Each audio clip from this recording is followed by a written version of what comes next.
السلام علیکم۔ ملکی اور غیر ملکی تازہ ترین خبروں سے باخبر رہنے کے لیے دیکھتے رہیں کے نیوز چینل انٹرنیشنل اور یوٹیوب پر ہمارا چینل سبسکرائب کیجئے۔ لیے چلیں گے ہم آپ کو لاہور، جہاں سے ہمارے نمائندے عرفان خان کی رپورٹ کے مطابق سی سی پی او لاہور غلام محمود ڈوگر اور D I G operation Sajid Kiani کی ہدایت۔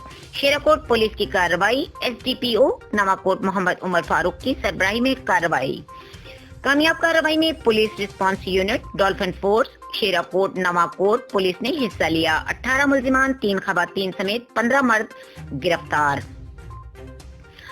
ملزمان کے قبضے سے 1 کلاشن کوف، 1 rifle pump action, 4 pistols, 5 magazines, درجنوں گولیاں برآمد کر لی گئیں۔ ملزمان کے قبضے سے ساؤنڈ سسٹم ڈیک، شراب کی بوتلیں بھی برآمد کی گئیں۔ سماجی دشمن عناصر کے خلاف مقدمہ درج، مزید تفتیش کے لیے انویسٹیگیشن ونگ کے حوالے کر دیا گیا۔ ایس ٹی اقبال ٹاؤن نے ایس ڈی پی او نواکوٹ اور ان کی ٹیم کو شاباش دی۔ کلاشن کوف کلچر اور سماجی دشمن عناصر کے خلاف سخت قانونی کارروائی عمل میں لائی جائے گی۔